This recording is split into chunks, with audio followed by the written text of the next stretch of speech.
smoking, it's a revolution. Revolution, revolution. Shots to your head, it's an execution. Execution, execution. It's being us versus the corrupt. Red dot, put a cross to your head. Let the Lord interrupt. Interrupt, interrupt. Gun smoking, it's a revolution. Revolution, revolution. Shots to your head, it's an execution. Execution, execution. Whoa, let's go. Woo! I always get lost in jamming out there. I know. I was like, yeah, let's get it. Yeah, man, it's such a good song. I can't wait for you to release that full thing. I know when I'm one of the few that have heard that entire song, and it is absolutely fantastic. So I can't wait for everybody else to hear that, man. Man, everybody, welcome back to the Liberty Goons. Yeah. Episode 2. Hey, we've made it at least 2 weeks. We've made it at least 2 weeks, Don. We're still here. We haven't got kicked off the internet yet. No, we have not gotten kicked off the internet yet. We kind of got kicked off of Google a little bit there briefly this week, but that was bound to happen. Anyway, guys, welcome to the Liberty Goons podcast. I am John from 2A Patriot Ranch, coming to you from the great free state of Florida. And my co-host here is Don Welch, coming to you from Texas, the great state of Texas. As you guys know, Don Welch Music on all social media platforms. Most of you guys know me for music. Most of you guys know John for the 2A Patriot Ranch. And this is the Liberty Goons podcast. So let's just go ahead and hop into it. Tell me what's going on, John. Yeah, man. So, why don't we start off? Obviously, we released our first episode on July 4th. Interesting day to, obviously do it. What'd you get into for July 4th, man?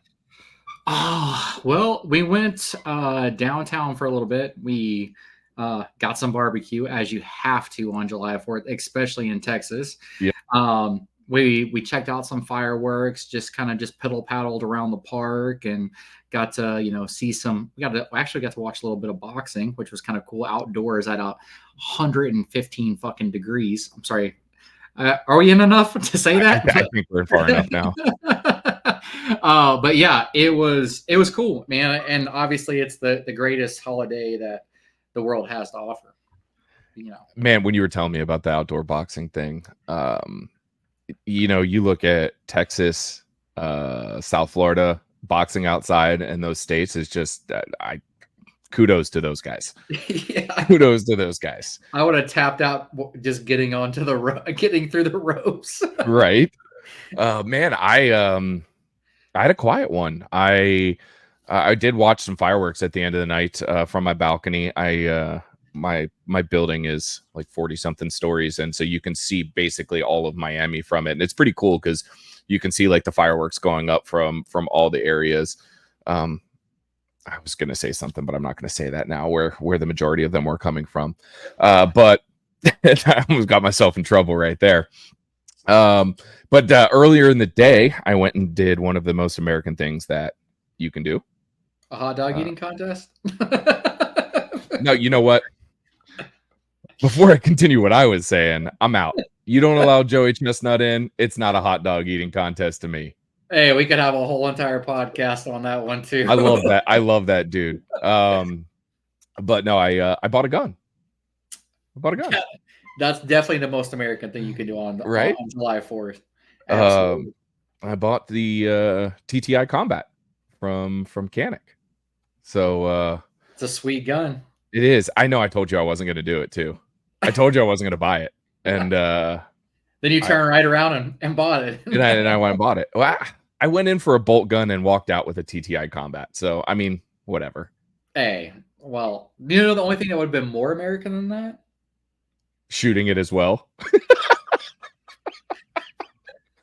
Which I didn't do. If you would have bought a 1911. All right. I know I bought a Turkish gun on July 4th, but or a Colt Army. Yes. Single action. Yes. Agreed. Man, one of the things that we talked about last week. Sorry, I forgot to throw it on the rundown here. I was missing it as I was typing in. But one of the things we talked about last week, obviously, was we had jumped on like right after the debate, and I think that our our like kind of first impressions, man, were we spot on with like the stuff we were saying? Because obviously it blew up in the news for the last, week afterwards. That's all I'm watching. It's crazy. Yeah. You can't get on YouTube without seeing something, or the TV without seeing something. It's wild. So I'll pose this question. You can go first on this one, but it's obvious there's no way that Joe Biden stays the Democratic nominee. Who replaces him? Well, what they're saying is Kamala Harris. So, I mean, it makes sense if they do. She's the only person that's allowed to obtain that money, and I think now it's probably. I could be wrong about this, so fact checkers, if you want to fact check me. But I mean, I'm pretty sure that they're getting close to $200 million that they've already gotten. Mhm. So that's $200 million that nobody can touch unless it's Kamala Harris. So It's a lot of money. it's the only thing that makes sense. Now, best option. I mean, the Democrats don't have an option. They just don't. Do you like Trump's new nickname for Kamala? Did you see it? I haven't seen it. Laughin' Kamala. It was Laffin apostrophe. I thought I was gonna go somewhere even crazier, but I love it. I love it. So yeah, what about? I mean, what do you think? I mean, who do you think? so obviously, I think there were a ton of names to like start off the conversation with. You brought up some very valid points there that I think everybody that kind of gave some initial impressions to it are now saying like, wait a minute, $200 million, because I think you're right, said somewhere near there. Yeah. That's a lot of Democratic donations to give up. And what does it look like when you're not supporting the woman that you just put up for vice president, 4 years ago? The only other person that it could be, because they could probably at least put up a fight without as much money, obviously would be the guy that we're going to talk about a little bit later today, but that's Greasy Gavin Newsom. But I think at the end of the day, it has to be Kamala. I just don't think you have an option as a party to do anything but. And honestly, you could put a freaking shit in your pants Joe, or you Laughin' Kamala, and like it just doesn't matter. I mean, the only person Trump beats worse than Joe Biden is Kamala Harris. True, but I mean, I'll be honest with you. I think that she does better than what he does, and I know like her numbers consistently have been terrible for the past 4 years for approval ratings. But I mean, she can actually speak. Like she can hold a conversation. Well, it's filled with a bunch of word vomit. But have you seen all the videos this week? Oh God, I wish we had that to play right now. You know what? I need to bring. Gosh, I should have done that pre-show, because it is. Did you see? I posted it on Instagram the other day. Oh yeah, and I have seen it over and over and over again this week, and I still have zero idea what she means by the phrase, and I'm going to probably butcher it here because I can't get it, but what can be unburdened by what has been. Yeah, she does. I think actually I nailed it there. Yeah, she does this every time, and then throws her hand out there. I'm like, can somebody? And I don't mean this sarcastically at all. I'm being very, very honest when I say this. Can somebody explain it down to us in the comment section if you feel that your intelligence level is larger than ours, which it probably is?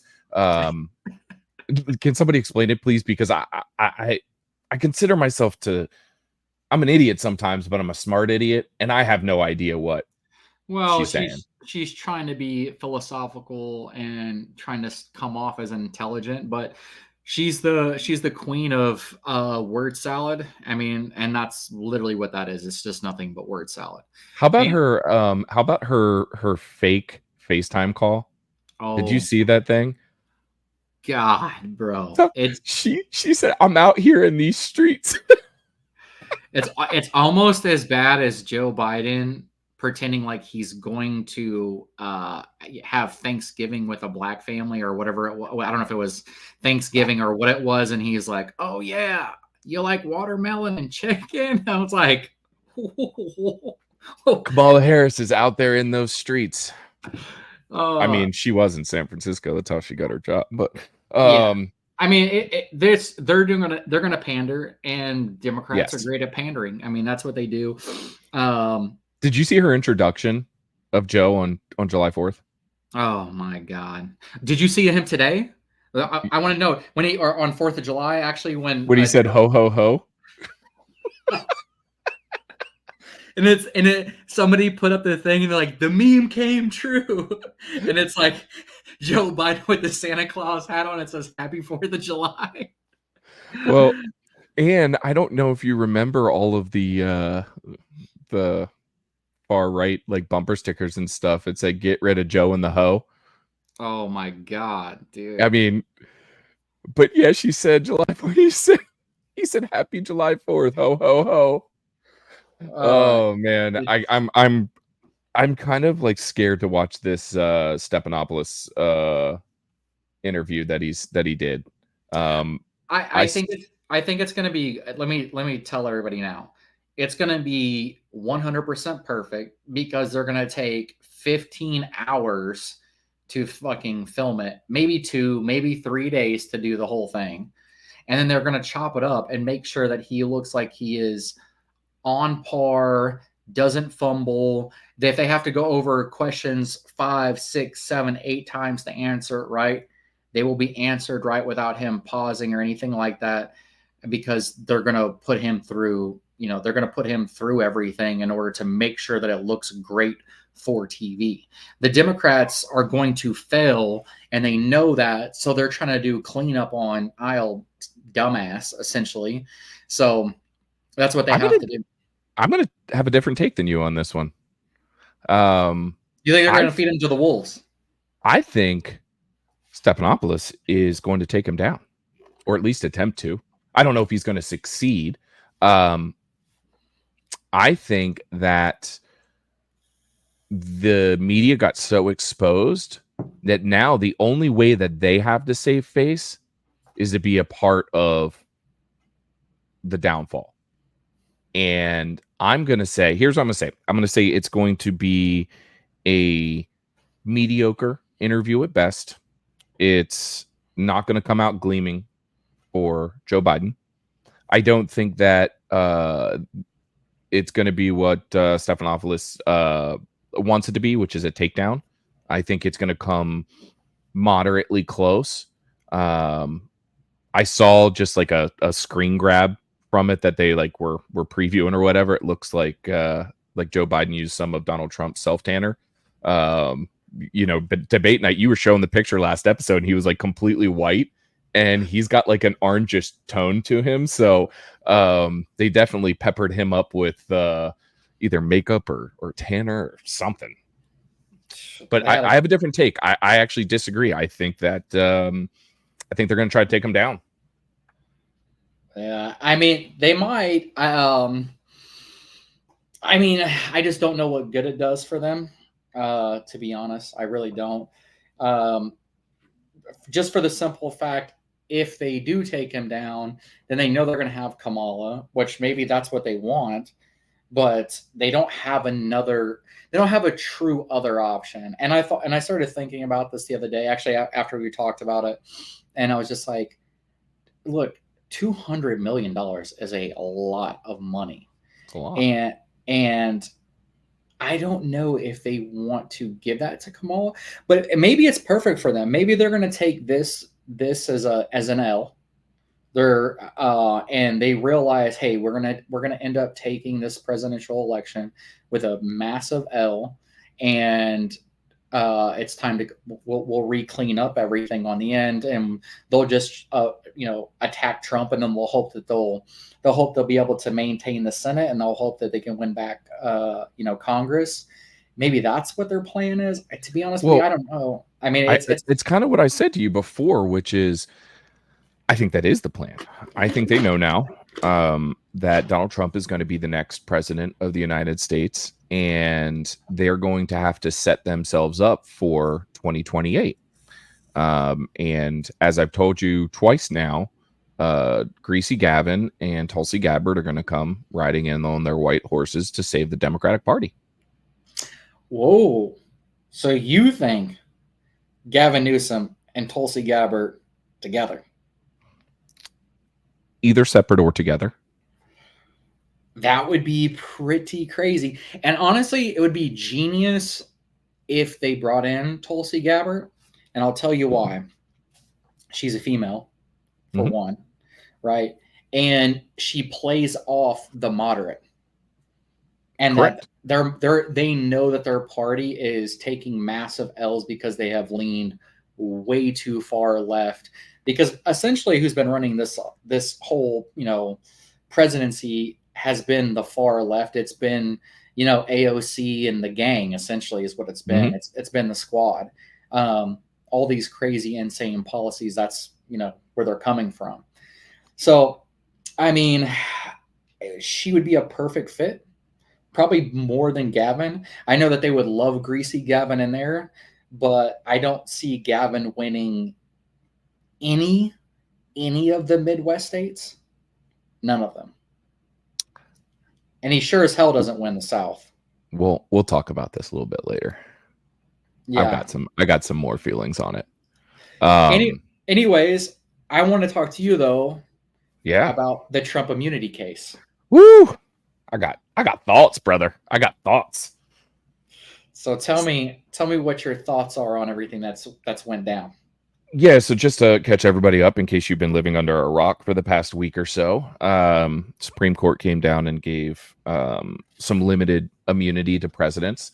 The case was brought forth by Donald Trump and his team because of the cases that he was going through. But obviously the impact of the decisions is not just on Donald Trump, but it would be on Joe Biden and every other president ever. So,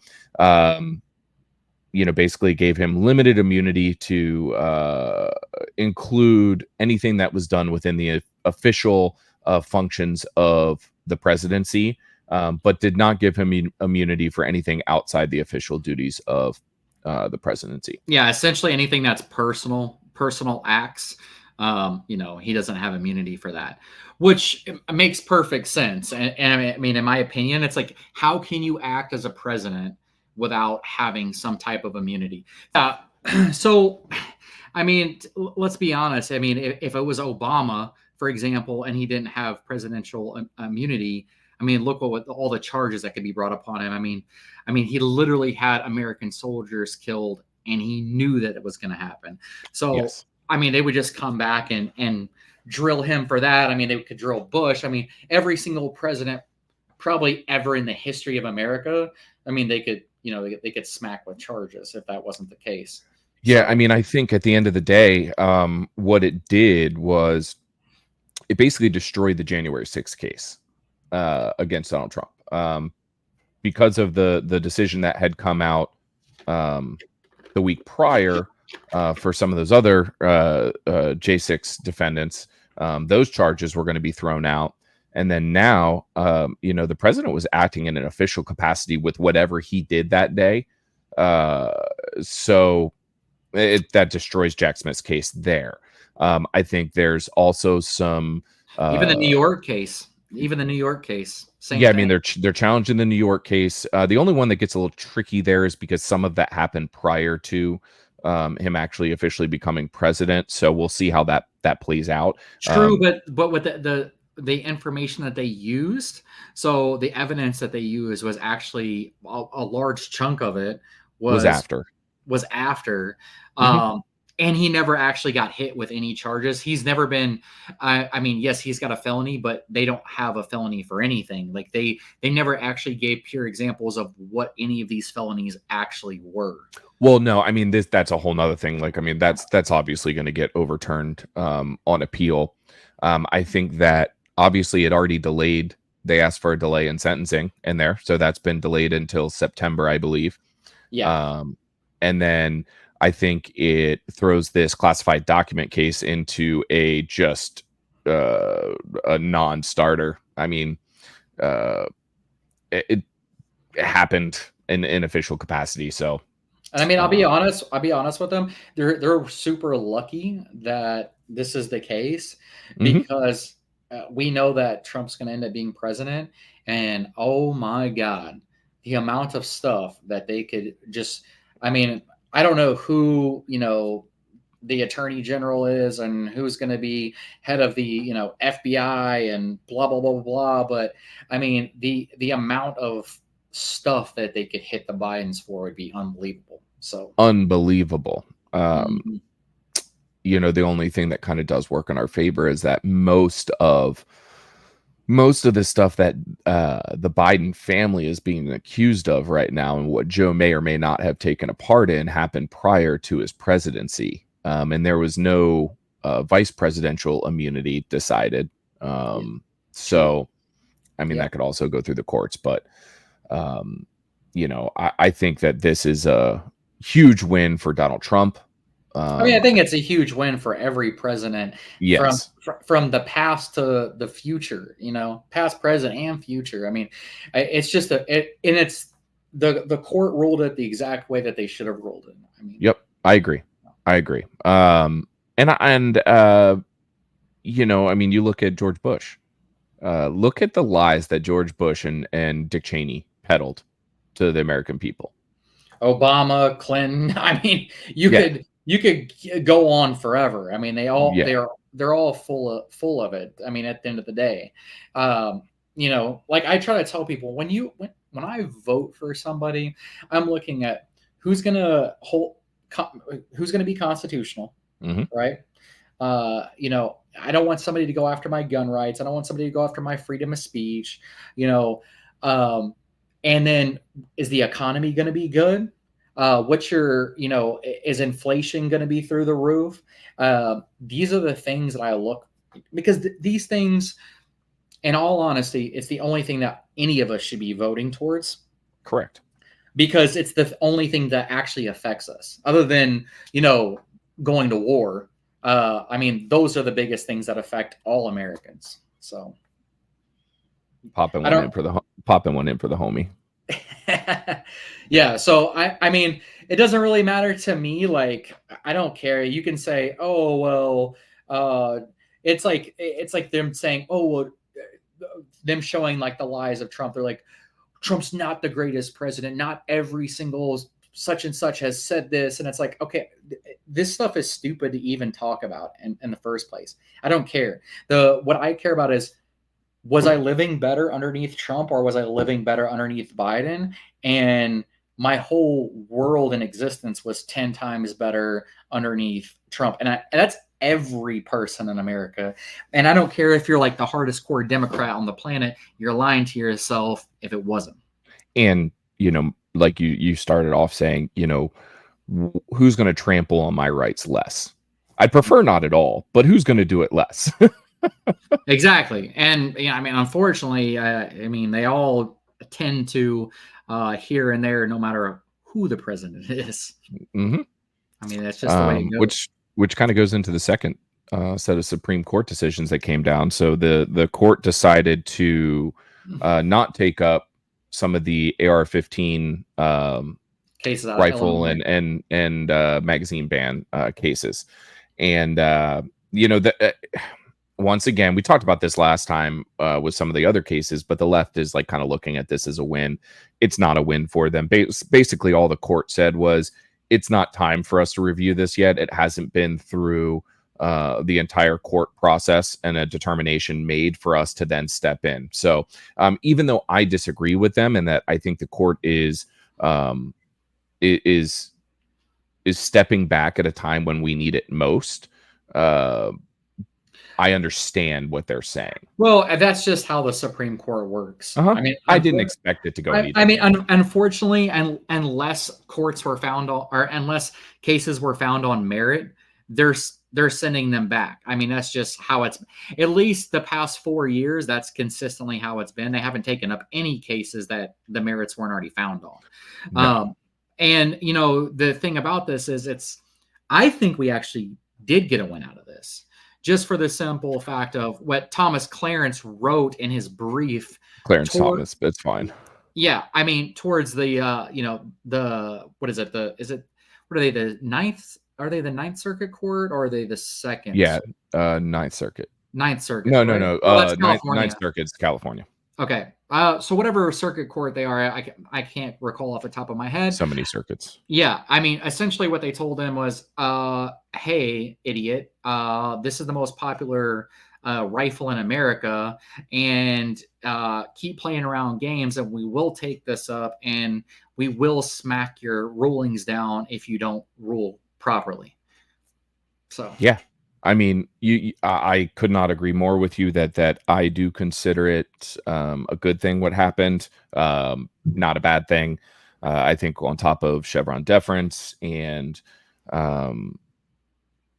this case, along with the others, I think we're setting ourselves up very, very well for the future. I think timing wise, it's just going to depend on how serious these appeals courts take what the Supreme Court said.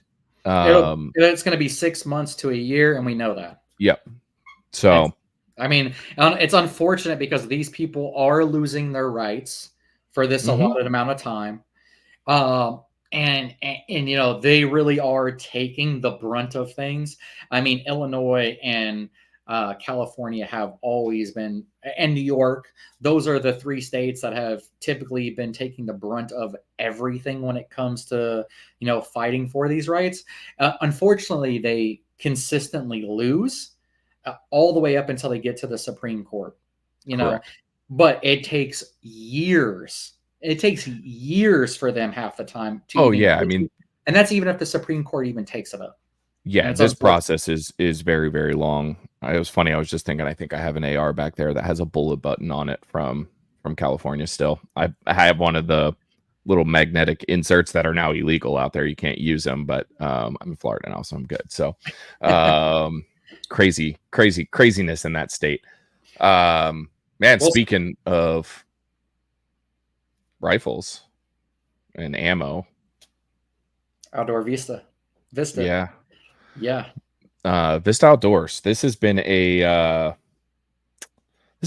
ongoing saga now for, gosh, I don't even know what's it been, like 8-9 months ish, something like that. I can't remember exactly when that first 2022 was the first 2022.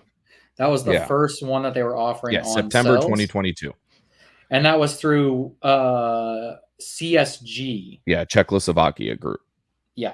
That was the first one for, I believe, $1.9 billion. Correct.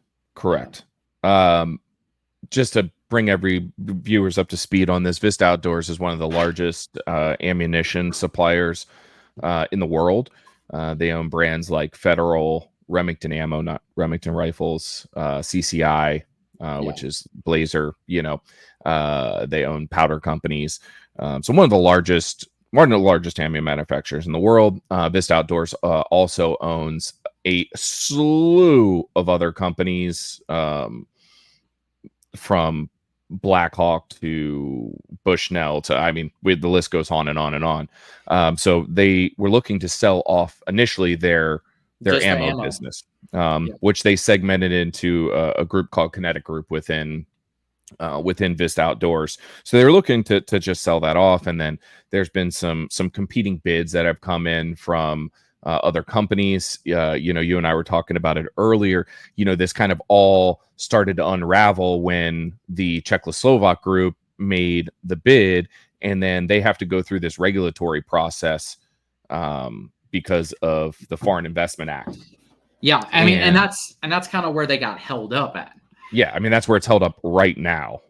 Yeah, and that's why you're also seeing all these other bids from other people, the Colt CZ group, and then now the big one. Also a Czechoslovakian group, though.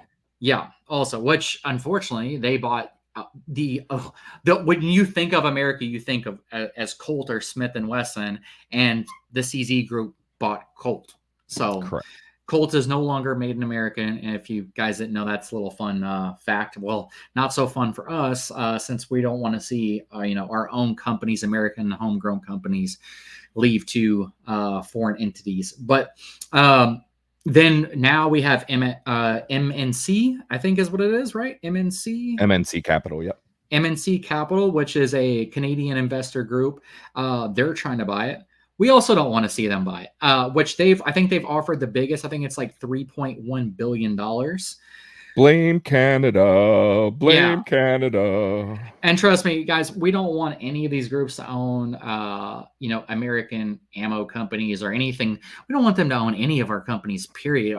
I'm sick of seeing American companies, especially think about how long Remington's been around, how long Federal's been around. I don't want to see these companies go. Now, I will say this, there is somebody who's in the front running for this, which is, I think it's, what is it, JDH? Yep. Yeah. Which is basically it's an oil investor, or I'm sorry, an investor, an oil private equity firm. Yeah, it's a big oil head out of, I believe he's out of Houston, Texas, and that's Jeff Hildebrand. Jeff Hildebrand, yeah. So that's who we want to see it go to. Now I don't know if that's the greatest decision either, but at least it's in America, right? And he's an oil guy, so I don't feel like he's gonna want to just like destroy the company or hop on. Which we know that this is what the CSG group wants to do. They essentially just want to be, the next big military industrial complex is what they want to be.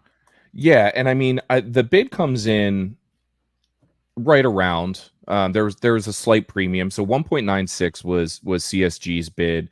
JDH came in with $2 million as part of that deal. There's also almost a $50 million kind of settlement fee to the Czechoslovak group, which obviously makes sense given the circumstances. I think that we're looking at a situation right now where I think the shareholders in Vista have to take a look at this situation and say, do we sell to a foreign company that is going to be stuck in regulatory, or do we take a bid that does have a premium attached to it? Czechoslovakian group gets taken care of, and we have zero regulatory issues to go through with because it's a private equity firm that's from the United States that's buying this company. And I think that's the smart thing for them to do, just for the simple fact that they don't have to deal with all the regulatory BS, right? It gets to stay in America, and their investors are still going to be happy. Look, I don't care what anybody says. $2 billion is nothing to sneeze at. I don't think, now correct me if I'm wrong, but he's not trying to buy all of Vista Outdoors. He's just trying to buy bid for ammo. Yeah, where Kinetic Group, which MNC is MNC Capital, they're essentially trying to buy everything. Everything, right? which Vista never had the intent to do. They never wanted to. No, they never wanted to. They wanted to keep their whole outdoors thing going on. They wanted to sell tents and do all that stuff, and they didn't want to have to keep dealing with all the ammo stuff. I mean, we know how ammo stuff goes here, and they didn't want to deal with the political side of things either. I mean, that's really what it's about.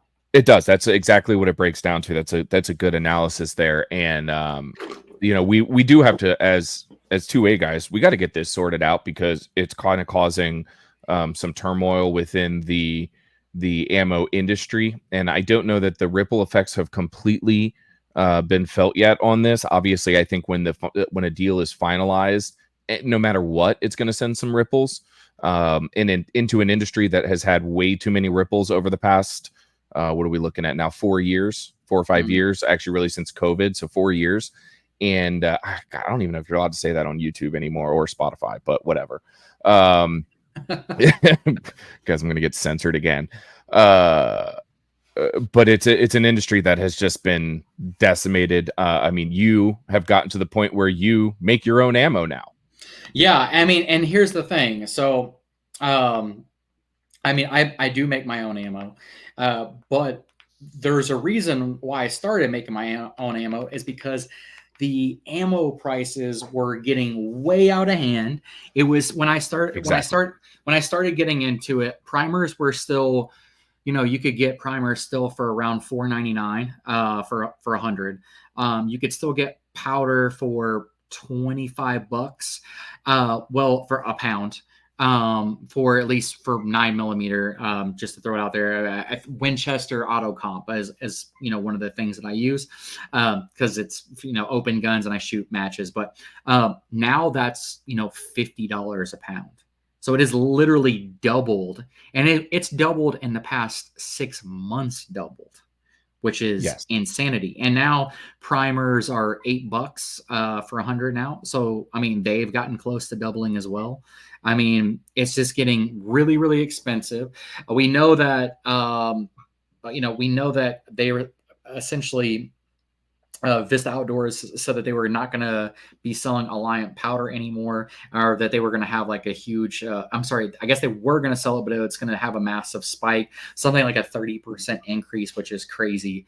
And which I think in return is causing all these other companies to go up. And then also you have, unfortunately, a war. And what do people have? What do people need when there's a war?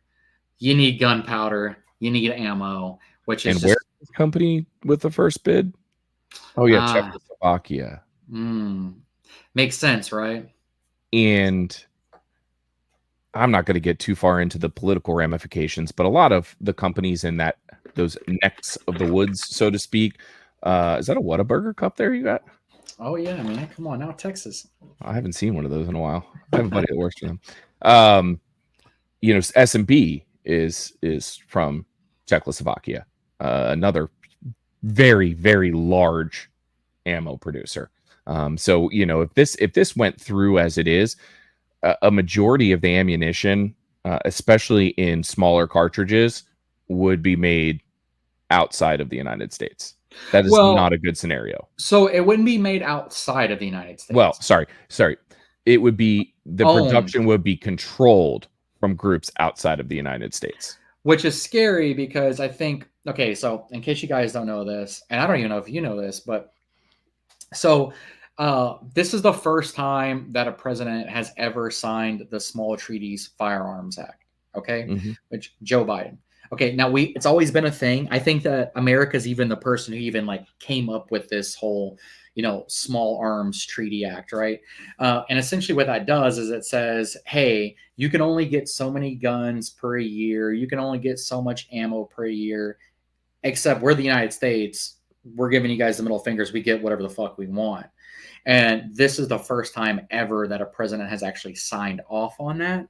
So now if you have these companies that are buying American ammo companies outside of the United States, and they're the ones controlling that, they can do what they want. We don't know what's going to happen with those regulatory things that are applying to that anymore, which is a scary thought. I agree. Man, speaking of Joe Biden, again, seems to be a recurring feature. I mean, this guy gets more like I don't even try to think about him, but it's like the past week, at least it's all over the place, dude. It's been crazy. So we're going to talk about two things here. The first one, both from a group with the same guys, Wesley Hunt and Byron McDonald, right? I believe that's his name. They were sitting down with Sage Steele, and one of the topics that they brought up was under Joe Biden, we have lost the most U.S. embassies at one time than in the history of our country. Under Joe Biden, we have lost 7 U.S. embassies, which, if you guys don't know, you probably heard some roundabout things before, but U.S. embassies, any embassies, even the embassies that are here from other countries in the United States, those are sovereign territories. So when you have an embassy in another country, that is considered part of that home country. So we had 7 embassies across the world that we have lost under Joe Biden's administration, whether it be through political unrest or civil uprisings or war, or we've been kicked out, we've been booted. That is insane. Well, I mean, if you ask Joe, I mean, he also thinks that he's the first Black woman president So, I mean, he's kind of already lost his mind. So, yeah, I mean, of course, he's lost 7 embassies. I mean, He doesn't. lost his mind, lost 7 embassies. You know. Yeah, I mean, he doesn't even know that he lost 7 embassies. You know, But I mean, if you tell him how he's going to blame it on Trump or Bush or any other conservative he can possibly blame it on for him losing it. But didn't he just stand up last week though at the debate and say, you saw him we're stand up? respected and we're respected and we're strong, and we've lost 7 freaking embassies. That's insane. Yeah. And 2 wars started. Well, 2 major proxy wars, and then several other wars have bursted out of nowhere that people aren't even really talking about right now. And we're going to save this. We'll save what I'm about to say for another episode, but also obviously a horrendous Afghanistan withdrawal. Yeah. I remember he said, no soldiers died underneath him. I mean, I guess he forgot about the 13 too. So, I mean, he forgot we lost embassies. He forgot that the world hates us. He forgot a lot of things. I mean, then he was giving away, what is it? The dealer of death. I think that's that guy's name. Yeah. For Brittany Griner. Like, right while we're like in the middle of a potential hot war, a World War III. If this presidency keeps going on, I could easily see us in World War III very, very soon. 2025, as soon if Joe Biden stays in, somehow he makes it to the edge, or the Democratic Party makes it and they win somehow, some way, which would be absolute cheating. There's no way that they can possibly win. Guarantee World War III. I guarantee it. And you guys can come back and watch this video and be like, oh yeah, Don told us so. I agree. And let's pair that up against the president before him. Let's just watch this here. I'll give you my favorite President Trump story. This is my #1 favorite of all time. When we were negotiating with the Taliban, while President Trump was still the president, President Trump wanted to get out of Afghanistan, but he wanted a conditions-based withdrawal, meaning that you do what we tell you to do, and then we will start pulling troops back slowly as long as you abide by our rules. It's President Trump and Mike Pompeo, and they are talking to Taliban leadership in the room, and they had one translator in the room. President Trump looked at the Taliban leader and said this: I want to leave Afghanistan, but it's going to be a conditions-based withdrawal. And translator translated. And he said, if you harm a hair on a single American, I'm going to kill you. And the translator goes, and Trump goes, tell him. Yes. Tell him what I said. Reached in his pocket, pulled out a satellite photo of the leader of the Taliban's home and handed it to him. Shut up. Got up and walked out the room. Sure did. Do you know for 18 months not a single American was killed in Afghanistan? Sure did. That's the definition of strength. That's what I'm talking about. Gangster. Boss. Gangster. Oh, yeah. Boss. Isn't that your home? Every American needs to watch that snippet right there. Hands him a satellite phone of a picture of his own house, bro. Says, if you hurt the hair on any American's head, I'm going to blow you the fuck up. Yeah. Like, I mean, we knew Trump was a boss, but like, damn. Yeah. Damn. I mean, that's what a real, strength in a leader shows right there. I mean, when you can move things like that and then not one person die in 18 months, I mean, come on. Stormy Daniels said that he had a small one, but there was some big dick energy at that table. That's because Stormy Daniels is used to getting fisted himself. All right. Well, that went downhill real quick. Oh my God. All right. But I had to play that because I think you can find Stormy Daniels probably somewhere in Mexico. They call these things, if you ever go to Mexico, check it out. It's called a donkey show. Oh my God, man, remind me sometime. I will I will tell you some Mexican stories. Maybe I'll even do it on here. We'll see. My mom would probably kill me if I did. I used to live in San Diego, and so there were some nightly trips across the border to Tijuana. And let's just say one time went really, really bad for me. So we'll get into that some other time when we're actually talking about the topic. But man, so this week, as we talked about before, we've got a bunch of different segments. So the trigger warning. Let's go, baby. So what you got on the trigger warning this beautiful week? The trigger warning for this week, and what we've tried to do with some of these with the trigger warning is Don. Usually, this is a topic that Don has not delved into, and I'm laying it out for him for the first time. So, obviously, in the trigger warning vein, and probably the biggest triggering person on the face of the planet, outside of Donald Trump, is Andrew Tate. So Andrew Tate obviously has been going through some, let's call them legal troubles in Romania.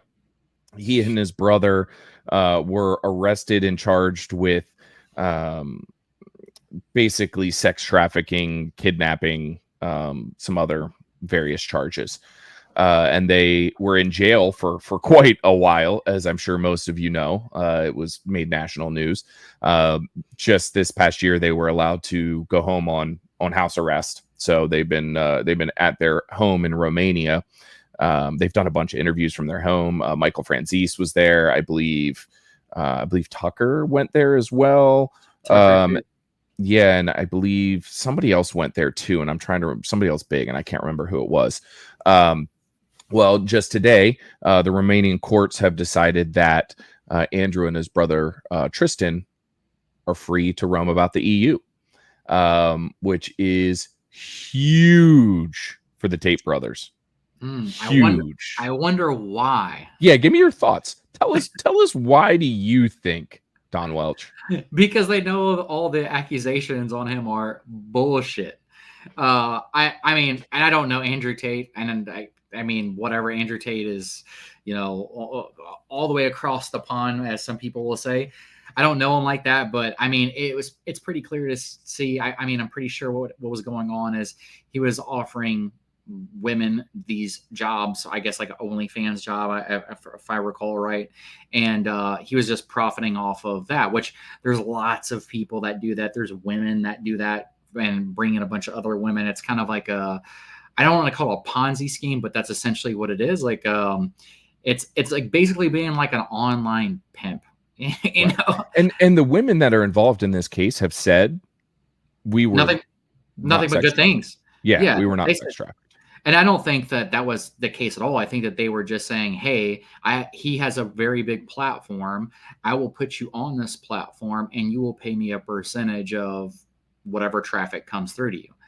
Which it's basically we won't talk about the morality of it all. Like that's neither here nor there. That's true. But I what I'm trying to get out of it, it's like that's now, do I agree with doing that type of thing? No, but I mean, that's pretty standard business. I mean, if you take outside of it, yeah, it's OnlyFans. But I mean, if it was any other type of business, that's just a simple business proposition. Exactly. And I don't think that Andrew likes to kind of take it a step further and say that everybody in the world is out to get him and all this kind of stuff. And honestly, like, nobody gives two shits about Andrew Tate when it comes to the New World Order. Like, they just really don't. Like, But what I will say is that I don't think the Romanians like Andrew Tate. And I think that because of his outwardly bold statements a lot of the times, I think that his home country of the UK also was like, fuck it, we don't really like this guy either, so we're like not going to help him out. But I don't think that there was some coordinated world effort to hush Andrew Tate. Okay, and I just don't think so. So I don't necessarily think so. I don't think it's that big. I think that it is a culture-based war that was going on. And it's like, hey, this is who people see as like the man in the culture right now for other men. And we need to degrade that man so we can degrade all mankind and kill masculinity.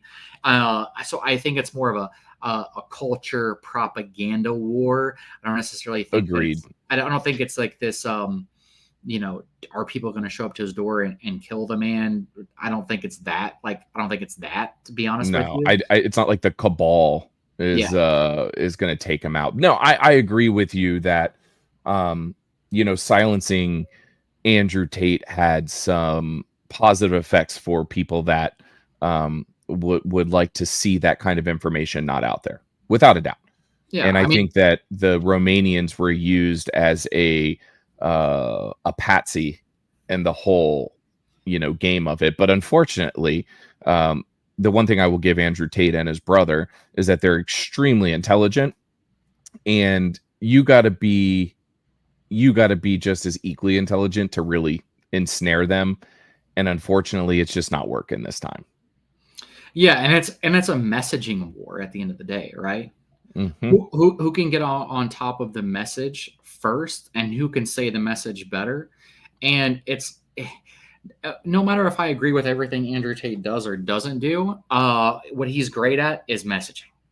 I mean, he's phenomenal at it. You know, and I'm not going to say I think that he's done a lot of great things for the culture of, you know, just, I don't want to say it's not even really a conservative thing. It's just that masculinity has died so much in the world. They've killed it. They've tried to destroy it.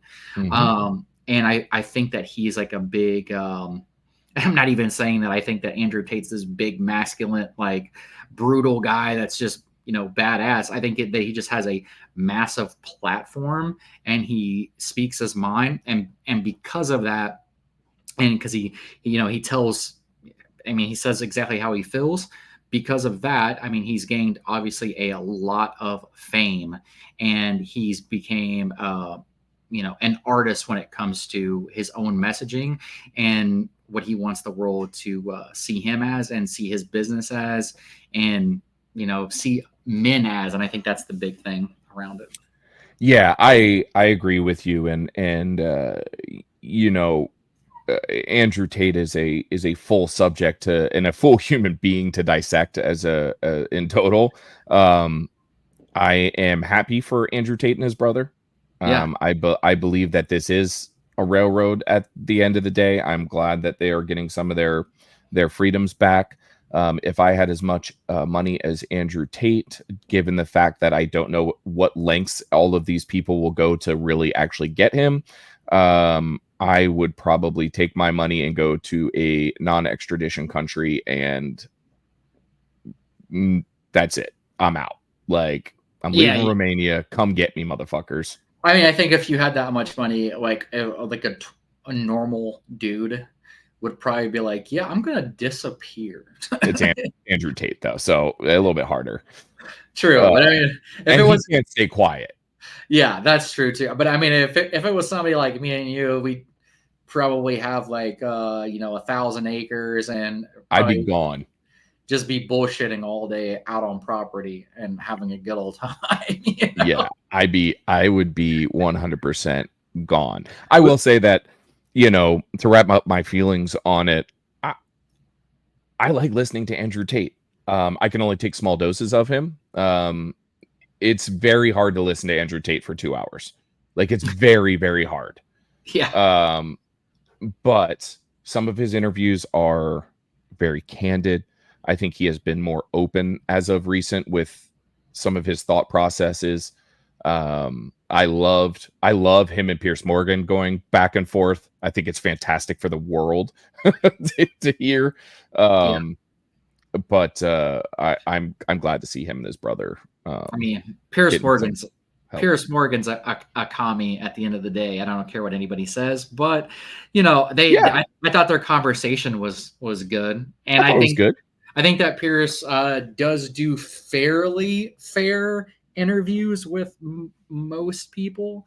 You know, I would love to see him interview Joe Biden or Kamala Harris. I would love that. I think it would be great. I think we would get some. Oh, you know, speaking of interviews, this is completely off topic. Before we get into the next segment, though, did you see the interview with Bill Maher and Megyn Kelly? No. Oh my God, she destroys that man. She absolutely freaking destroys him. Obviously, they were talking about Trump and Biden and hiding Biden stuff, and like I don't even know how old the interview was. I watched it the other day. I love Megyn Kelly. I think that it was a sad day when she kind of had her mini downfall. When I mean, self-induced.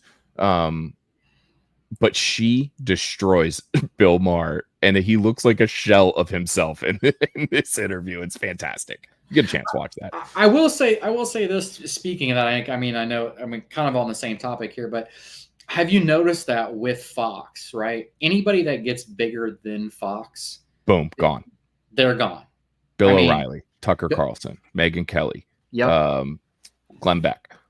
And that's just within, you know, our lifetime. So, I mean, yeah they, but I think that's also like the media wants to control what it wants to control. And that's based on donors and who's paying for advertisement. So, yep, you know. I agree.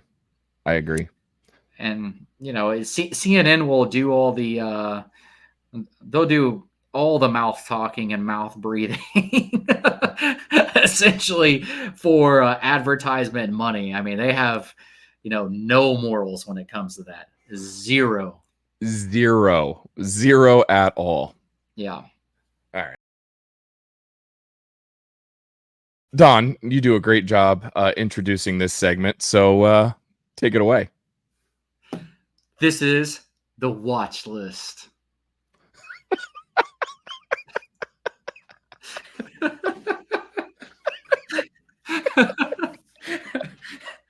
Hey man, you don't want to end up on the watch list, player.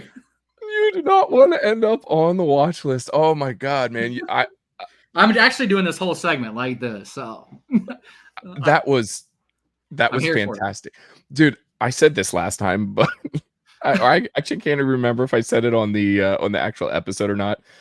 If your black flag did not look like ISIS before, you wearing this thing with that black flag behind you, oh God, I think you just got us canceled off of YouTube now. I just need a AK, you know, and some Adidas tracksuit, and then I'll be, you know, awesome. But this segment is definitely the watch list.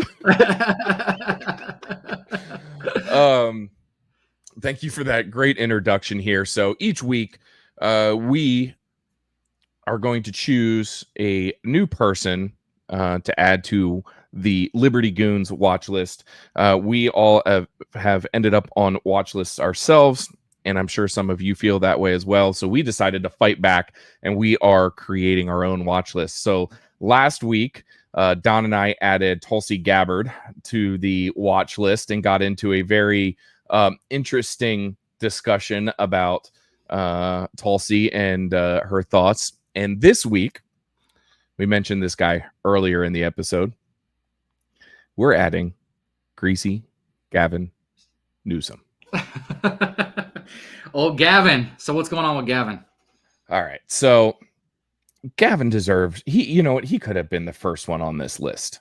I have in my entire life not hidden my disdain for this man. There are very few people in this world that I dislike more than Gavin Newsom. Now he's Greasy Gavin. If Trump doesn't start calling him that, I'm going to be very upset.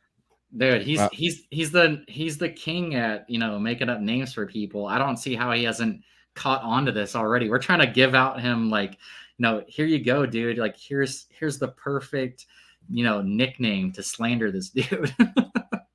Greasy Gavin Newsom. So let's let's talk about Gavin in respects to, obviously his name has been thrown around for a potential presidential run, whether it be replacing Joe Biden on this ticket or possibly in 2028.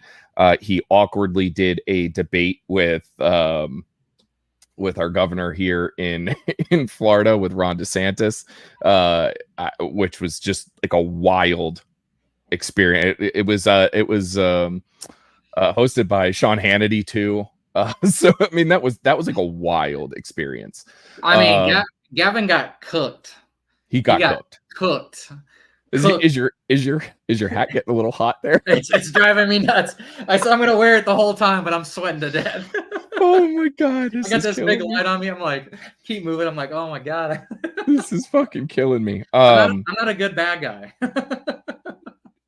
The reason I wanted to add Gavin Newsom to the watch list was because I think we need to bring to the forefront Gavin's failures as a human being and as a governor of the state of California. I have some personal knowledge on this. Obviously, I lived in California for 14 years, was there through Gavin Newsom's COVID disaster.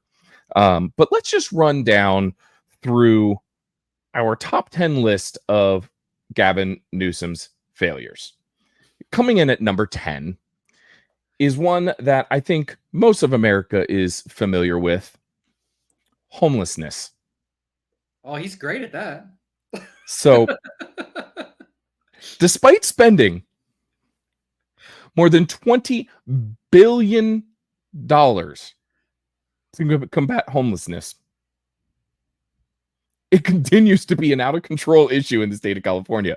Oh, bro, it's crazy. $20 billion. Do you know how many multifamily homes you could have built with $20 billion? Bro, I imagine just like if I don't know how many people live in the state of California. I'm assuming it's probably got to be like it's like 55 million or something like that, bro. And it's $20 billion. Imagine splitting that money up, even if it was just like a tax break of, oh, here's the money that we're gonna throw on your taxes back to you. Like, do you know how good that would be for like people in California? It would be crazy. $20 billion. Insane. Number 9, California's drought. California over the past 2 years has just been absolutely pummeled by this, I forget what they call it, atmospheric river or something like that. I forget what it's called. It's something like atmospheric river. They've gotten pounded by rains. He has not dug 1 inch of a new reservoir. Of course not. And California remains stricken by droughts. They want to look like climate control's happening. or climate control, or whatever you want to call it. Climate change. Yeah, exactly. Insane. Number 8, highest gas prices in the country. How high? The highest. I think right now it's like what is it, like $6.75 a gallon or something like that. There are parts, the photo that gets shown a lot is from, I believe it's a Citgo station in Beverly Hills, I think is the gas station sign that gets shown a lot on the news. And in the past has been in the $7-8 a gallon range. Obviously that's some posturing by the right there a little bit, because that gas station even back in 2006 was at like $3 a gallon when the rest of the country was at $1. But highest gas prices in the country. And I'll give some insider information on this just from a former Californian. So they put a gas tax on California gas just years ago, and it was supposed to be for infrastructure. They decided to not use any of the money for infrastructure and spend it on entitlements. And so This was back in maybe, I think it was like 2020. Somebody comment, 2019, 2020. They put another tax on top of the already highest gas prices in the country to get money for infrastructure again. It's insanity, dude. Again. All right. Number 7. One that you and I love. Early release of convicted felons.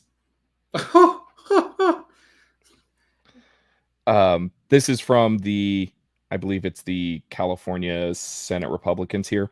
Through an executive order, the governor's California Department of Corrections and Rehabilitation made it easier for thousands of convicted felons to be eligible for early release with little transparency on the topic. So not only do we have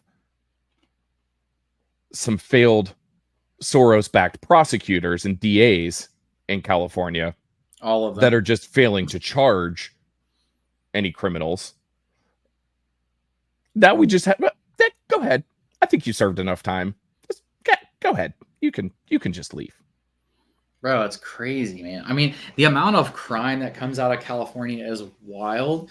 And it's just like, then they wonder like why they have like these murders, or they wonder what they're like, oh, well, this person was just in jail 2 weeks ago and now they murdered somebody. Yeah. Yeah. That's how it works in California. That's how it works. It's like, dude, I mean, it's insanity. Like they let rape victims go. I mean, rape victims. They let people go that rape little girls go. They let people that have like armed robberies go. I mean, you name it. Car burglaries go.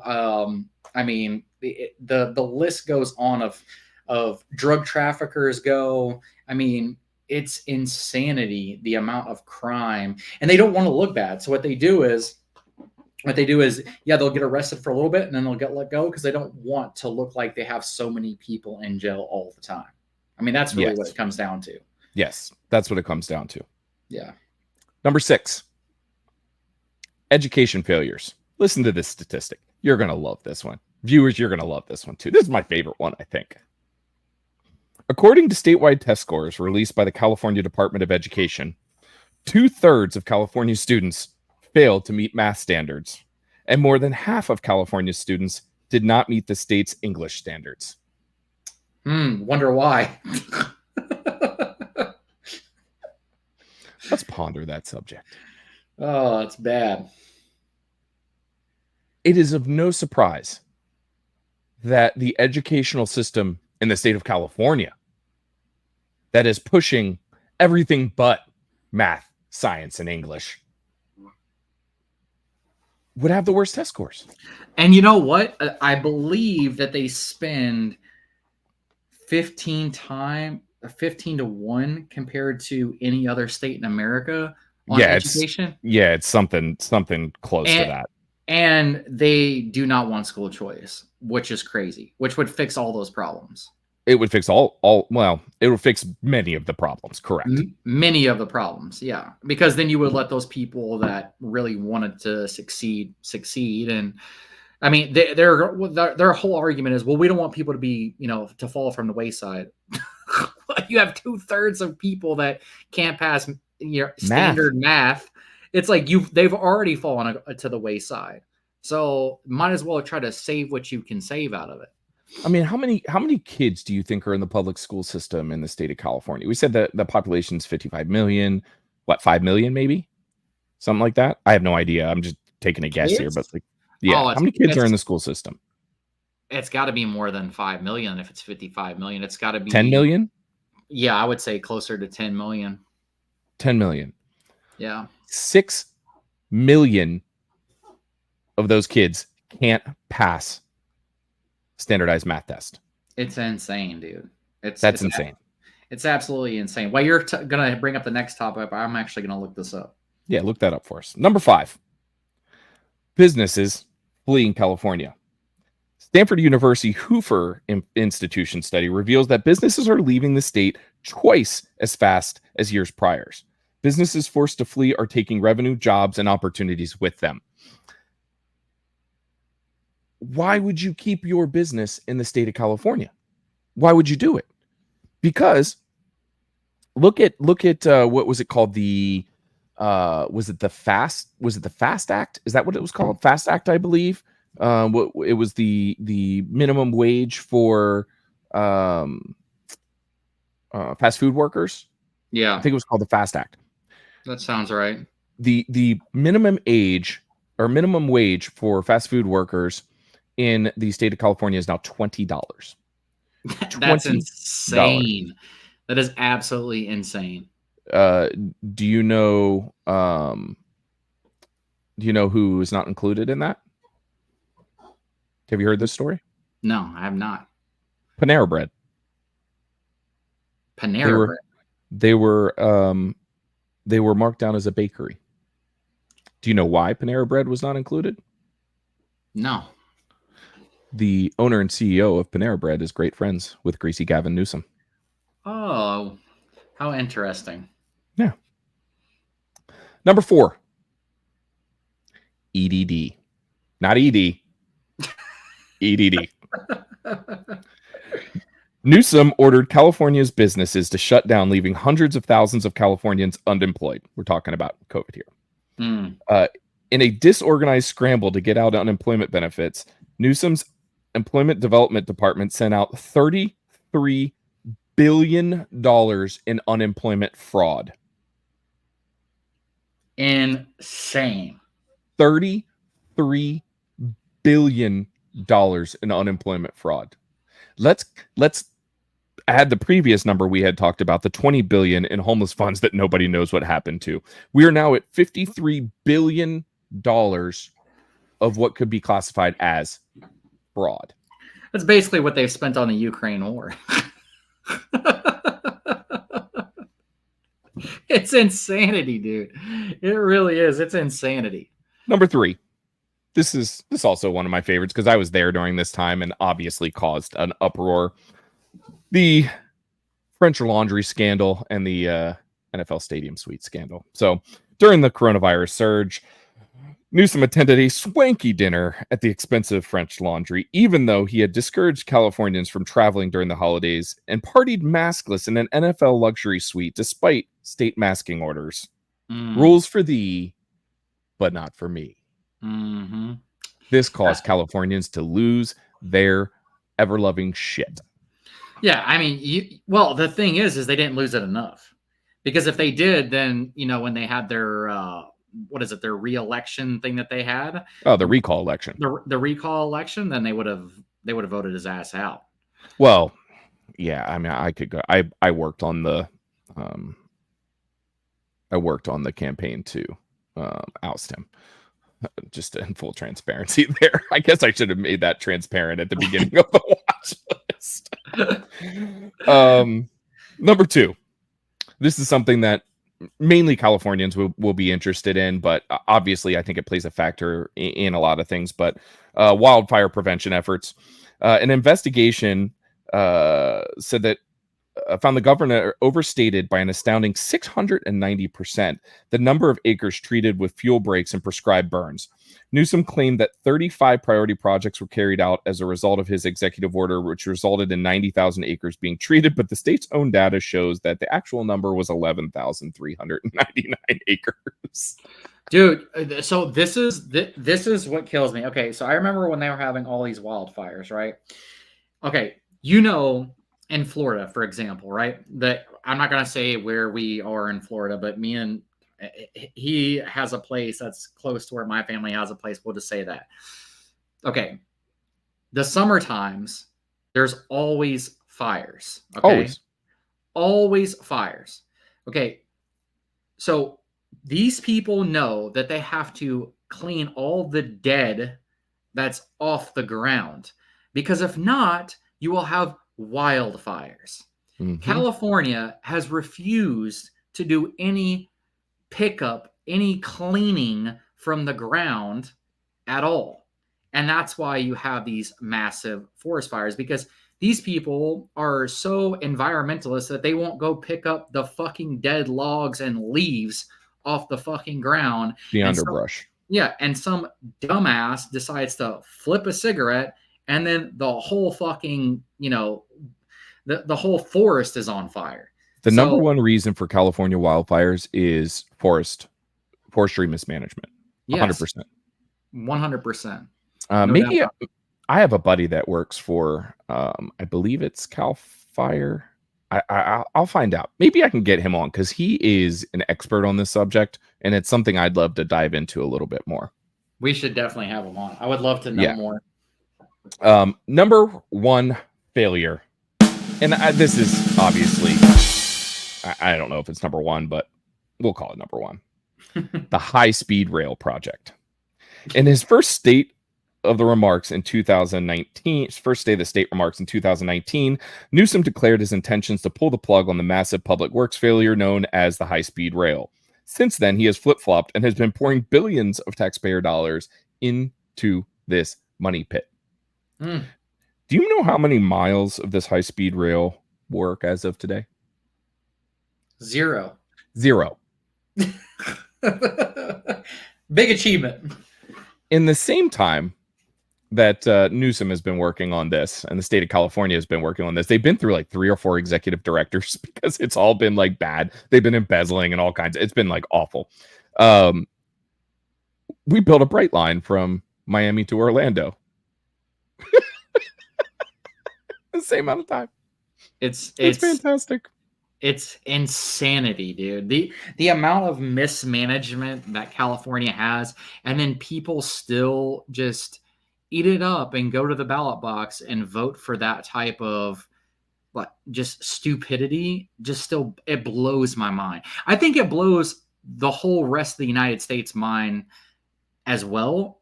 But it's just like, how are these people so ignorant? It doesn't make any sense to me. Are they that brainwashed? Like, are they that like, you know, are they that underneath the, that much underneath like the mist of the Democrat Party where they can't get out of it? I just don't understand it. It's insane. That's why I had to get out of that state. Obviously I'm familiar with a lot of these topics more intimately than most. But I will say that Americans, you need to hear that. You need to send a clip of what we just discussed right here to any of your family and friends that are not familiar with Gavin Newsom. That was just a top 10 list. We don't even, I could go down roads of corruption. I could go down roads of his ties, obviously, to Nancy Pelosi, his ties to Kamala Harris, his job that he did in San Francisco, if you want to call it a job. We could go a million different directions with Gavin Newsom, but he's a scary individual. He is a very scary individual, and Americans, you need to know this. He is a scary individual that we do not want running this country. Californians, I feel sorry for you, but I don't.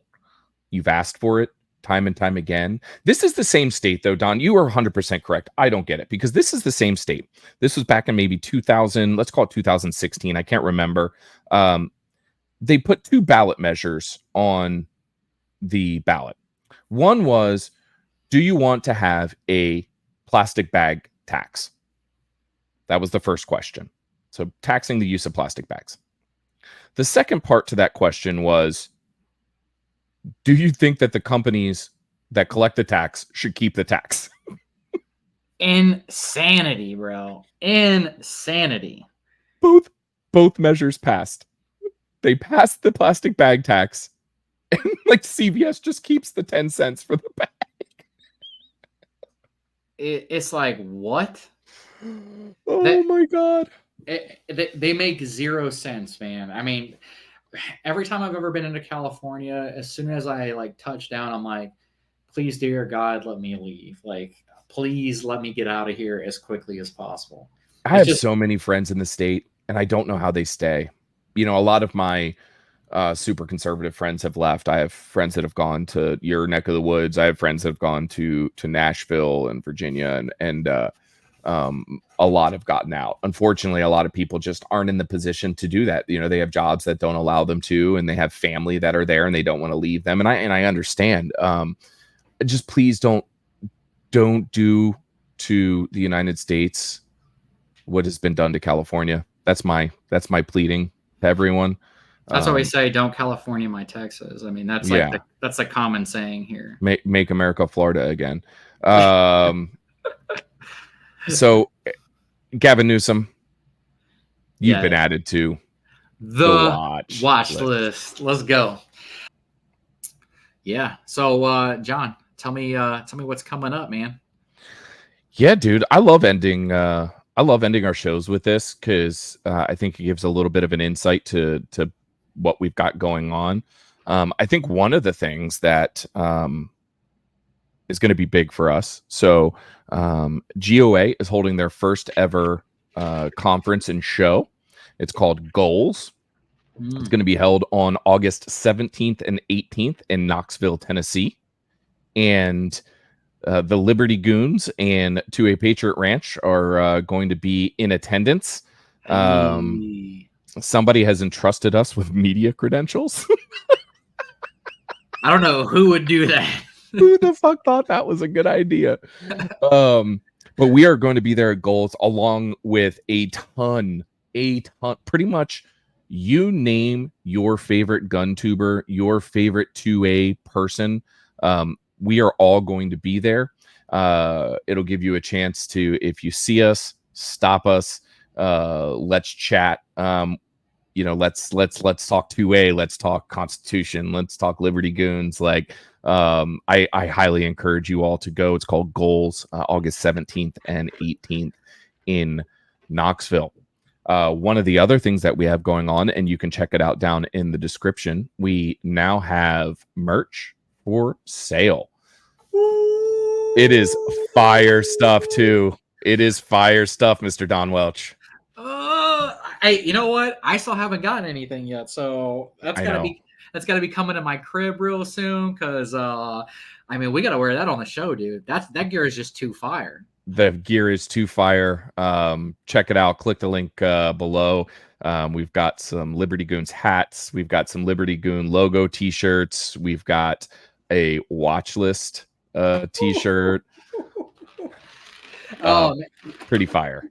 Yeah, and I think what we're gonna do is with the watch list, maybe like every single maybe what do you want to say? Like every, I don't know, let's say every 15 episodes we come out with a new watch list. An updated watch list shirt. An updated watch list. We don't know the exact numbers yet, but I think that's what we're gonna end up doing.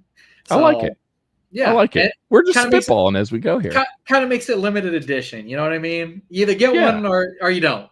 So I will say the Liberty Goons hats are fire. Oh yeah, everything. Fire. Everything that you were sending me today, I was just like, dang, dude. I was like, this is so sick. Yeah, it's going to be great. I can't wait to wear it to work and then just really irritate all my employees. That's fantastic. I love it. Yeah, so we've got that going on. We haven't spent, for being two big 2A guys, we haven't spent a whole lot of time talking about guns. I promise you guys that will change. I know that's why most of you follow us, is because of guns. Oh yeah, let me talk to you about all the politics and Greasy Gavin. Yeah, but let's talk about guns for like 1 minute. So obviously I was talking about I bought the TTI Combat yesterday on July 4th. American as shit. And then today I picked up a 22 ARC Ruger American Predator. I am excited. Have you got to shoot it yet? I have not. I have not. We are going up to the ranch tomorrow, and we are going to be doing a review on a Burris site, as well as I think you and I talked about it, the ATN X5 something or another. That's what I'm excited to see. Yeah, so I've been telling you this for a while. Yeah, I specifically picked up this 22 ARC to do both of those reviews because I wanted it to be on something fire. So I did that, and I also picked up a CZ. Speaking of Czechoslovakian and CZ, after you talked mad shit about after I talked mad shit, fuck these Czechs. By the way. They don't make bad guns. They don't make bad guns. I picked up a CZ P10F competition ready, which is Is that the one with Absolutely. the flat trigger? It's the one with the flat trigger and the gold accents. It's got gold trigger, gold tin barrel, and gold backplate, along with gold base plates on the magazines. Ooh. So those things retail for anywhere between, I think, right around 800 to 1,000. I can't say the actual denomination because we'll get censored by YouTube on that. But It's a good value for what it is, because I've got to shoot them before. Guess how much I picked one up today from my buddies down at Arsenal Arms? $370. Wow. And Right? it's optic ready too. Optic ready. Looked at that feed ramp. There was some slight discut because it has a gold feed ramp from the gold barrel. So the 10 barrel, whatever. Yeah, I was gonna say it's 10. 10. Right? It's 10 barrel, yeah.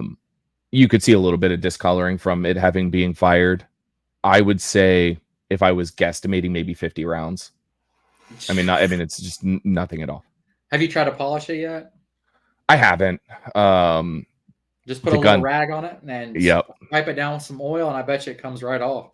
Yeah, the gun looks so good for sub $400. I wish we could just show you guys on here, but YouTube. We're trying to be good about that. Is the nah see. So if any of you guys have seen my interview of Don Welch that I did on 2A Patriot Ranch, he called YouTube that word. And somehow my viewership has gone down ever since. I will screw up everything for you. Damn it. I have no filter. Yeah, so I picked up those, so we're gonna go up and film some reviews this weekend and get a little bit of shooting in. You know how it goes. You and I have talked about it before. It's a common myth that a lot of us gun tubers shoot a lot. Don and I had a conversation the other day. For those of you that don't know, Don likes to do competition shooting, and we were discussing how much we shoot, and I shoot more times than Don does in the year so far. But Don probably has me 2-to-1 on actual ammo expenditures because what you see on the cutting room floor of gun tubers videos, like, we're not shooting that many rounds. I think people get it very confused. They're like, oh man, they shot thousands of rounds that day. And it's like, nah, we shot maybe 150. Yeah, exactly. We're just testing the gun out. We get other reviews to do.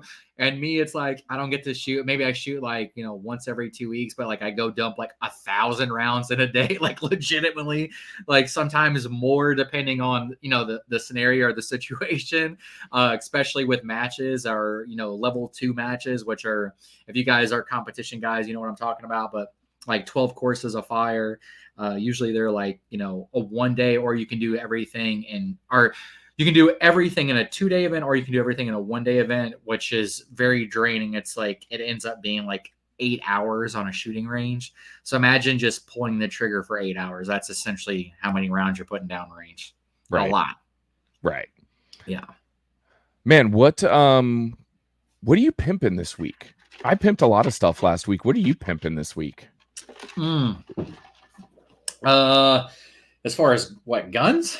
I talked about a few of my sponsors last week, and I know you have one interesting company that you did a little bit of a thing for, a liquor manufacturer, maybe. Oh, actually, yeah. Give me 1 second here. One second here, YouTube. We'll do a little pause. Cut. Slice. So, yeah. So check this out, guys. This is the 2A bourbon, made straight from Kentucky, and I just want to show you guys something. They are not paying for us to do this at all. I just wanted to show you guys that they sent this out to me. They were hooking me up. They know that I'm a big 2A guy. They know that, I'm a musician and whatnot, and I love guns. So they sent this to me. But if you guys have not had a chance, this is the most beautiful casing that I have ever seen come from a liquor, presentation that I've ever seen before. It's beautiful. Absolutely beautiful. I mean, this thing is like locked and sealed tight. Let me just go ahead and pull this out for you guys, because it is pretty freaking cool, man. But yeah, this I got to try one of them. I say try it, but I mean I drank the whole bottle. So thank you, 2A Bourbon. You guys are incredible. But yeah, so this is it. That's the Second Amendment bourbon. And they actually I want to say that they donate to the Second Amendment Foundation as well, which That's is awesome. really awesome. So anything that you buy from them, they do that. Check this little thing. I don't know if you can see it or not with the 5.56 little bullets rounds up there. Yeah. Yeah, it's like I said, it's a sick presentation. The bourbon is extremely good. And yeah, I'm just super happy that they sent this to me, man. And definitely go get yourself some.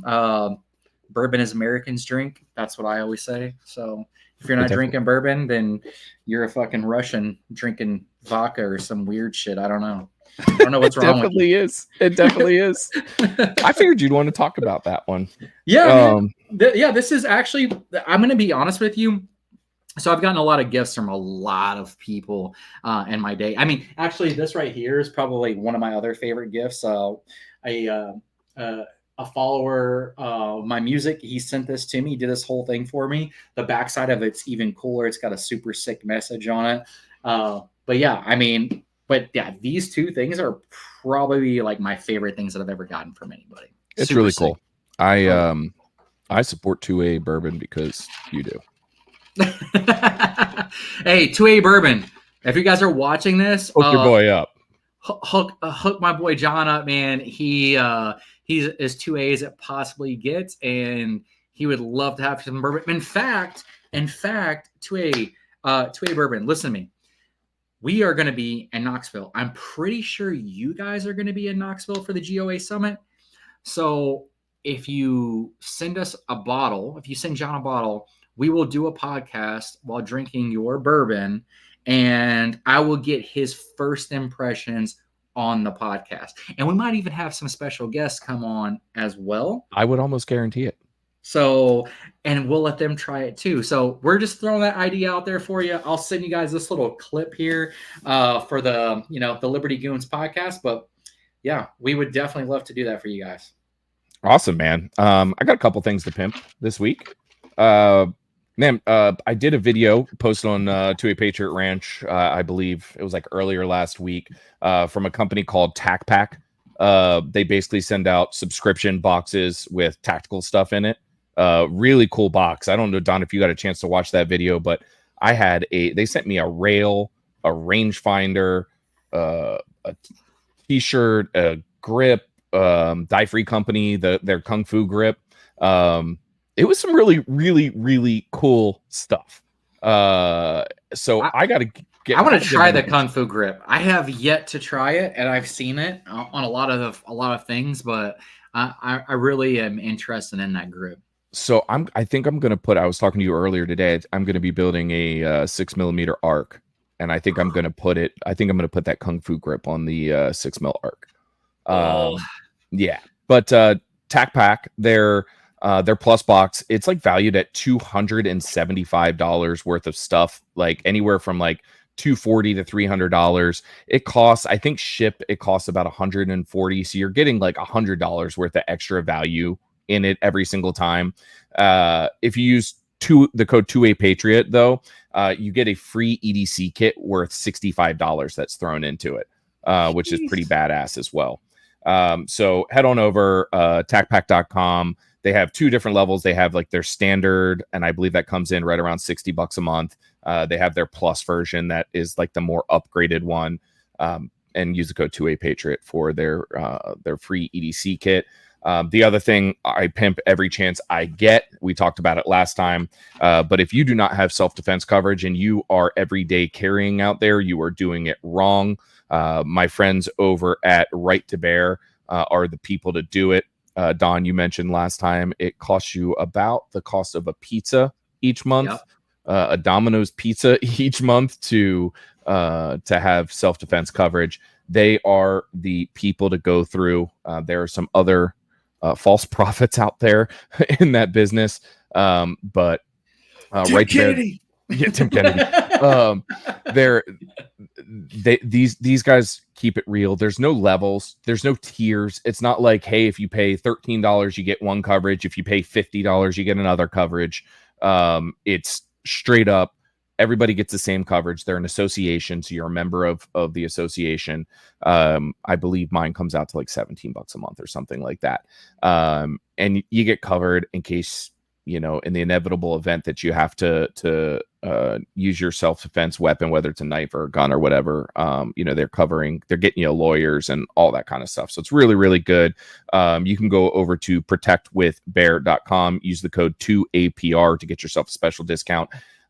Yes, I am partnered with them. However, what I will say is this is one of those things that I firmly, firmly believe in. If you are out there carrying every day, like we all should be, and using your Second Amendment rights, you should have self-defense coverage. Protectwithbear.com. Absolutely. Oh yeah. Protect Heck yeah, man. Well, Man. dude, this was a a fun podcast as always. I mean, we're just gonna keep growing here with Liberty Goons. We're so thankful for everybody that watched our last episode. This is episode 2, obviously. We're gonna try to do as many episodes as we possibly can a week. I'm a pretty busy guy. As you guys know, I'm a musician, so I'm trying to do things in between practice and my job. And John's got many adventures that he does as well. Many. We won't talk about our jobs or anything like that on here. We're never going to do that. But yeah, we're going to try to do as much for you guys as possible. And like John said, we're also going to be at goals. So, this is our shameless plug here. Please like, subscribe, comment, and definitely follow us on the Liberty Goons podcast Instagram, and Don Welch Music, and To A Patriot Ranch. So, And I'll end it like I end every single one of my videos over at To A Patriot Ranch. If you want to get notified every single time we post cool episodes just like this, ring that notification bell. boop, bing. Liberty Goons Out. Let's go. It's a revolution, it goes 2 ways, my way and a 2-way solution. Pick a resolution.